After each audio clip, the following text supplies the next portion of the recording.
Wonderful. Part of the transition that I just want to say before Claire shares, like going from the news and this addiction thing, not only do we need to take control, get out of the addiction, we have an opportunity. Like I keep thinking of like my parents or the elderly in their 80s, some in their 90s.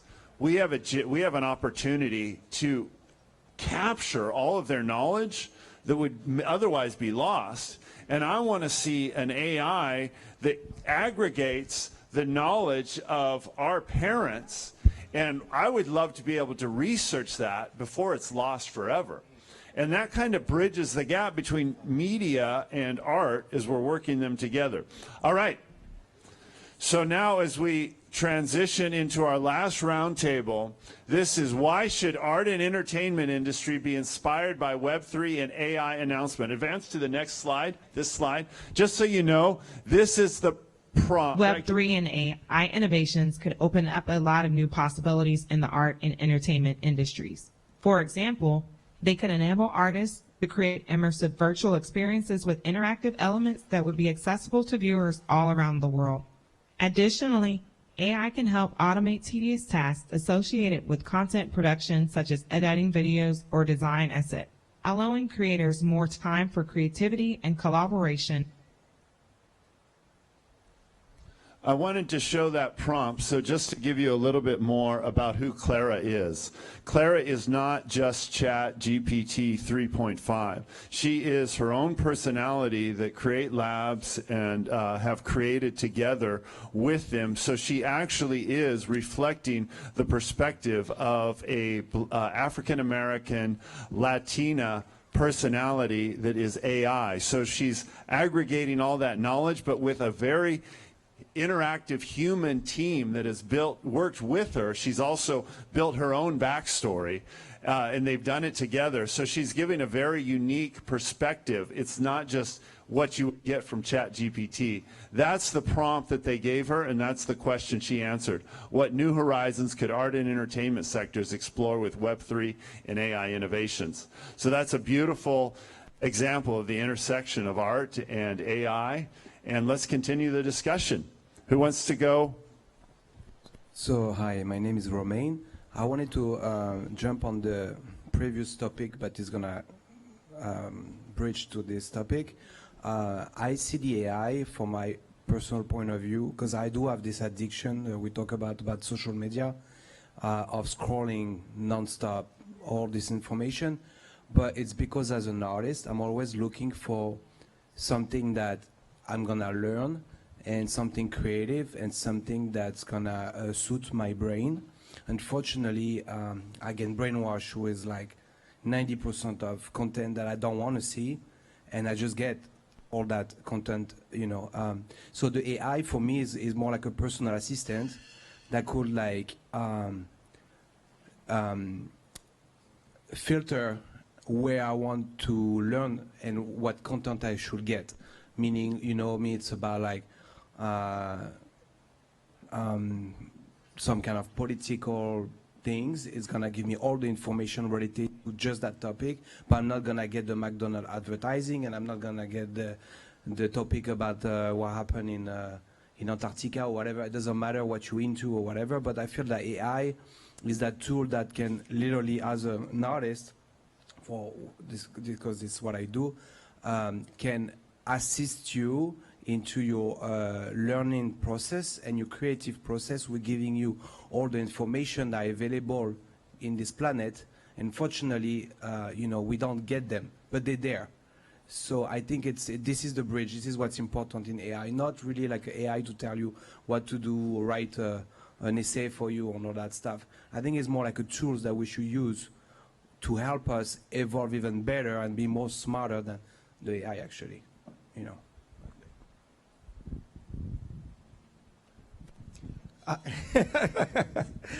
And well, yeah, the AI it's a big piece to the puzzle, but I want to talk a little bit about what you were saying, the fact that how it can bridge, you know, ancient tech and ancient wisdom along with newer tech.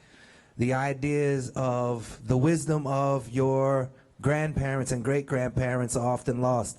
Oral tradition, when you're talking and you're speaking with, leaders of tribes, and so who know how to give info other than conversationally, and it allows for. Look, imagine this. Imagine each family had their own AI. Each family.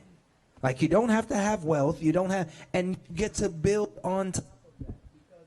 I feel there are so many interesting stories that allow for exponential kind of growth from family to family, generation to generation, based off of what was done previously.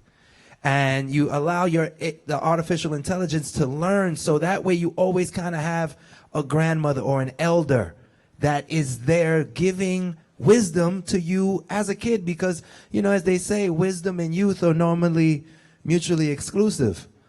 But when you have one that doesn't necessarily judge, but gives you data sets that you can then take pride in and then build upon, I feel that's what's often lost.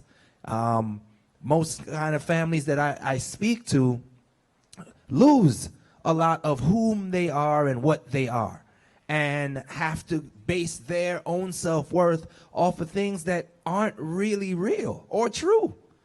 So if you have something that's verifiable, because what is Web3, folks? It's the evolution of the internet. Web 1 is read, Web 2 is read-write, Web 3 is read-write-own. There's something about having ownership of something, a verifiable ownership of your own story, that gives you a certain level of pride. And that's what I see that's missing out there, like the ability to establish real ownership of self, rather than the confusion of trying to figure out who you are based off of the global narrative or your local narrative. So I look at AI and Web3, the ownership of this, to really help families, build on top of their own story, and all the elders with their oral tradition, to be able to pass it on to a Clara or or Hugo or whomever you want to name your AI. But I think each family can have their own AI that curates their history, their oral tradition. That way you can always tap into. That'd be beautiful. Yeah, I guess just chiming in on the topic of ownership, which I think for artists has been so transformational. For any artist that has discovered NFTs as a way to monetize their work and find new ways to really connect with audiences. And I think on the flip side too, I've never seen so many people feel like they can become art collectors. I think for the longest time, people always thought that you needed to live in a really big house or you needed to have a lot of money in order to be able to own and collect art, even though we all love art, right? Like, art is really what makes us feel something. And like even myself, I always lived in like tiniest apartments, but now I can say, oh, I'm an art collector, because and that's the promise that Web3 really brings in terms of accessibility.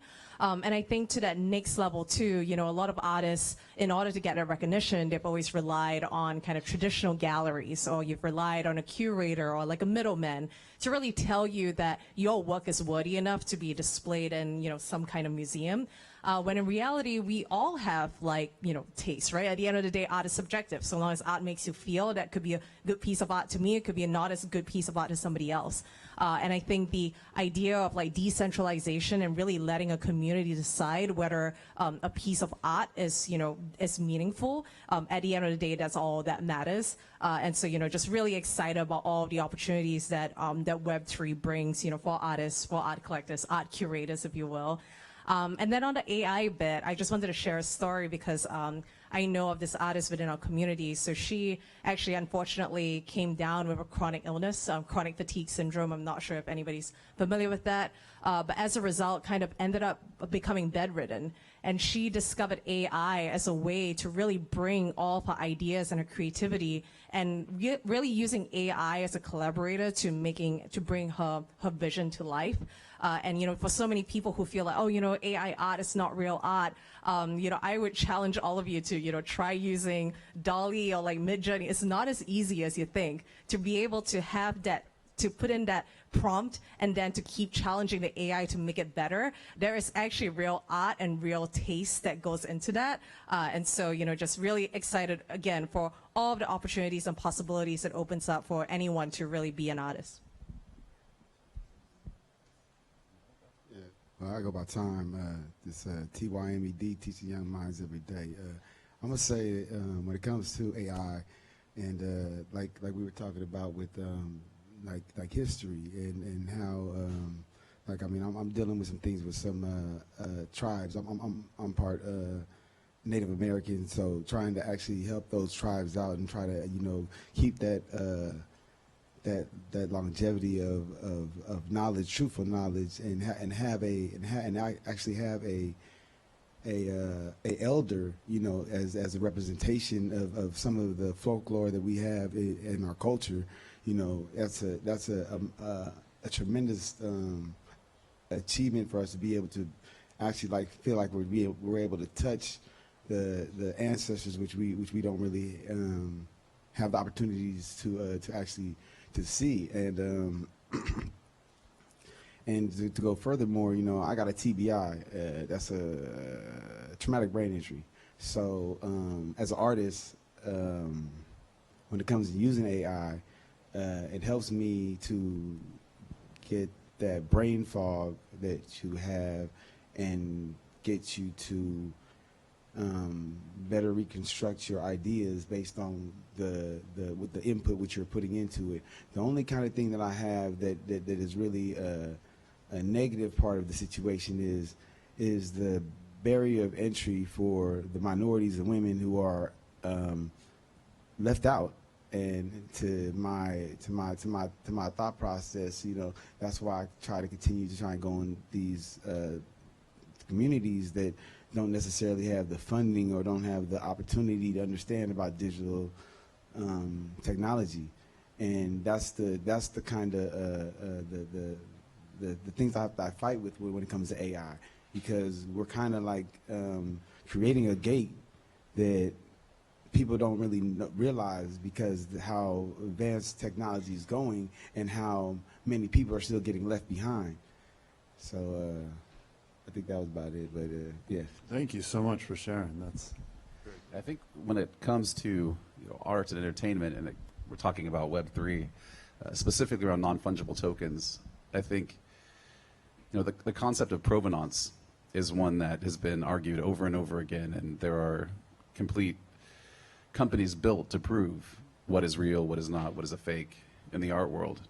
And I think when we are creating digital art now and we're minting digital art, there's really no doubt at the moment of minting that what you've created digitally is now the thing, right? So it's provenance. So being able to have provenance in a transactional nature around this digital asset that's super easy to use and sell and extend. When you think about selling art now, before NFTs, I was buying art off of eBay, or I would search and I would look for something and I would try to find a piece, meet up in the park, meet up down by the Starbucks, meet up by Costco or whatever place was there to look at a piece or look at something that someone had in a private collection, go to their house, look at it. And then you had to figure out how to pay for it. Then you had to figure out how to authenticate it. You had to figure out all these different pieces. And with NFTs, with non-fungible tokens, with provenance, we can easily transact. Even a physical piece of art can have a digital asset ID that carries its history, that carries the moments that made it, the artist's history, the relationship to other art. And as the owner, this is the beauty of it, I think, this is one of my favorite parts of it, is what I love about what we call, cryptocurrency, right, is that it represents a value that is currently not transactional. And I love that, right? Otherwise, it's just a house of cards. It's just it's a pyramid. Like, hey, I put more money in than you did, and we made more money, and it all spun around in circles. But when you can create value in a node, an individual node that's storing metadata that is related to a piece of art, that node now has real value. and it adds value to the physical piece as well. And that digital piece is not just the transfer of ownership, but that it's the transfer of access to that metadata as the new owner. And that to me is where we start to completely shift this game. That's why we built our company, Asaya, was to create that digital ID. And when we think of story and we think of, entertainment, God, I mean, I remember being in the studio. Okay, this is being recorded, right? So let's come out with it. I was in the studio when I was 19, and I wrote a song, and I wrote the first version of that song with my friend, with my bandmate at the time. I went home to San Jose. I came back the next day, and he'd altered most of it and changed it. We played it for the first time that night. People went absolutely crazy. It was the reason we got signed to a record label. It went to #1 on the dance charts in England. I have 0 credit for that song. I have a journal that I wrote in that night. So I said, oh, this is amazing. We had this great breakthrough. We wrote this beautiful song, but that doesn't mean anything. What means something is at the point in that studio when we're creating that song, I check in as Raymond into the system. A token is created saying Raymond is in this room. Raymond has created this. Now, when you talk about royalties, you talk about provenance, you talk about creation and immutability, which means they cannot erase the fact that I was there. Now I'm over it. I mean, it's been a few decades since that moment. No, I'm not really over. I don't think you ever get over something like that. Yeah. Because your art's it's your passion, it's your love, it's your soul, it's your heart, it's a moment, it's magic that was captured at a time. And to have your magic and your moment stolen and not protected, I think there's a really good use for protecting artists and protecting art and protecting creation, especially in collaboration when we're talking about Web3, because it is an immutable record and it is owned by me and assigned to me through my node, which then makes it licensable, which then allows me to create a smart contract that says, if I do this, I'm already agreeing to it before I even come into your studio. Now we're getting rid of that split sheet, right? Now we have this split sheet that's already predetermined, already ready to go. So I could keep going, but there's so much that we can use this technology for. I love how hearing more about you, how your story and sharing your pain that you're over now has informed what you're doing now for the country of Barbados, right? Like, I had heard something in my own addiction where I'm trying to manage one YouTube video I saw about a projection that like in 50 years, the world will be speaking English almost exclusively. And I'm like, wow, that's really, really scary for me. All the knowledge that will be lost in those different languages, not just in the language, but the way they think. But what if we as artists can use this Web3, like the convergence of this need, and capture all that so it's never lost. We have it forever, and we can learn from it. And, I mean, to me, that's the extinction of ideas and of human cultures that are held in languages is more scary than the extinction of animals, which I don't think should happen either. So. And there are so many cultures, like the Lakota. Their language was taken from them through boarding schools. And they were made to cut their hair and change your language to English. And spending time in Pine Ridge, there are some of the grandmas, are pouring into the kids and to teach them their language, to bring that language back, because that is your culture. It's how you speak, it's how you communicate. So that's super important. I mean, in the negative, there's always positive. Also, you create equality when everybody become the same, and I think equality is very important. I think it means humanity. But what I like in Web3 and the blockchain into integrating in art, it's yes, it protects the artist, and that's great. But that's great for us. But I think what's great is also for the one that buy the art and make this art alive, and is creating a story for this piece of art. So, like for an example, a painting. Let's say the collector buy the painting, and then decide to give it to an association for a caritative event. That painting is being sold, make money, generate money to help like children somewhere. And then after 10 years later, that painting end up in a museum, and then that painting is buy by someone else, and it create his story, and because of the blockchain, all this is writing down.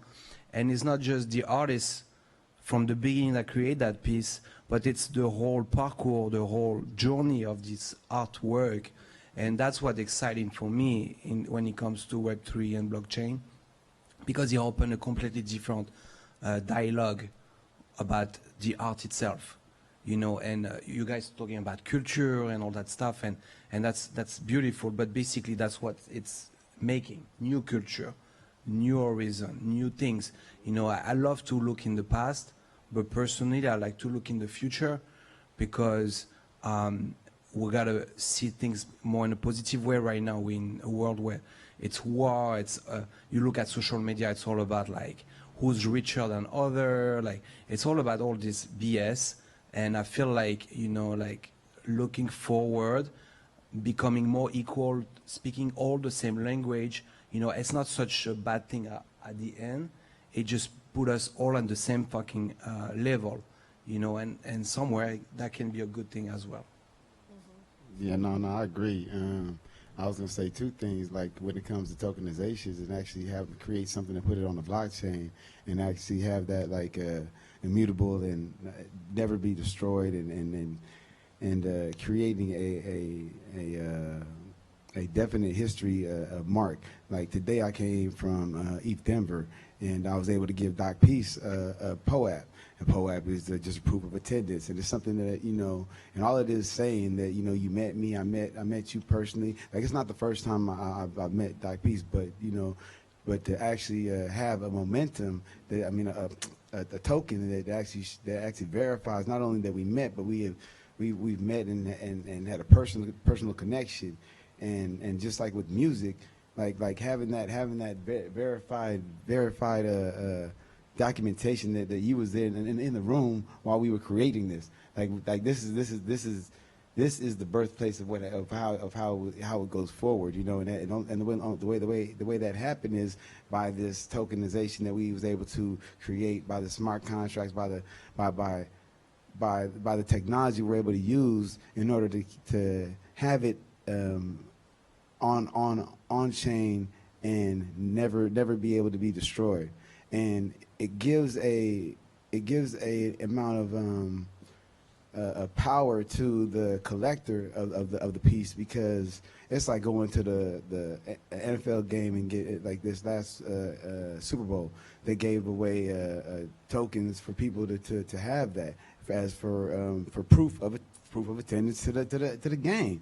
Like, you know, things like that are something that is going to be monumental. You know, like look at what Rihanna did. You know, like these things are going to be so beneficial. And like in the past, like I deal with the Bob Marley family, and well, I deal with the people who work with Bob Marley family, and you know, like they don't get nothing from, you know, Bob Marley. You know what I'm saying?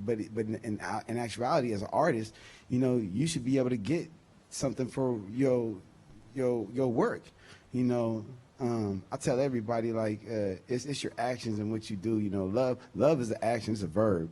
You know, it's something that, you know, it's what you do. And you know, if this is your heart, and this is what you. I believe in technology. I believe in the future. I believe in living in the present. Like I understand, you know, about the past. Like we could talk about past. We could talk about whatever. But in reality, is all I can do is live in the present time and look for the future and what I can try to do with my community in order for us to get to the next level. How we can make that equality happen for the future with the community and tribe, or whatever kind of keyword you want to throw in there that's going to create that. So yeah, I love Web3. So it's a beautiful journey. And if you're not on a journey, you know, I would advise you to try jump in the water whenever you can, because it's just like the .com era, and we don't want to be left behind, and we don't want to create that gate that limits. It makes that barrier, and makes it that much more for us to transition into a equality. Like we created as human beings, created the term poverty. That's a man-made word. We did that because we made a separation. And in order for us to not have that in Web3 with what we are doing, it's key for us to keep on educating, influencing, and doing everything that we currently obviously are doing because we're here. So great, because I'm sitting here and I'm getting inspired as as you guys are talking, and what I was hearing, just not to sum up, but like the family tree. A lot of times we don't know our family trees. So you imagine having that on the blockchain where you get to see this is your lineage. This is my aunt so-and-so who did this. And then where the intersection happens, where you guys were talking and I'm just, where you get to see you're in the same room with this person. This is how jazz was formed. Oh, they sat down there and they did this at this moment. Oh, no, they weren't there. No, they were there. And so it becomes, what I'm hearing this with the art and industry of entertainment is that we are able then to have a little bit more humanity because we see that we are one. We get a chance to see where the portal took place, where the ant nest actually, made this, and then it went to get the little piece of bread, and you've seen like all these people are working in conjunction with, so this separateness becomes part of our togetherness because that's how we get to be who we are. And so I'm this whole thing. But I got to tell you today, I am learning so much. And I feel empowered to speak. At times I'm just going to sit here, I'm not going to say anything. But then it bubbles up like champagne and I have to say exactly what it is because I'm watching people that know more about what I know, but I'm being inspired to be better. And I think that's what this is all about. This fusing of not just a sandwich, but it's a grilled cheese. So now everything is together. You could enjoy it a lot better. So anyway, thank you. Oh, thank you. That's a really good point. Yeah, I agree with that for sure. Just looking at art and collectibles and history. I was speaking with someone in the DRC. She's the queen of the DRC, and we were talking about their assets and their historical pieces and items that are in Dutch museums, and they didn't want to give it back to the DRC, right? And now we all know that it's owned by the DRC, but I don't know if they could take care of them. The DRC is in turmoil.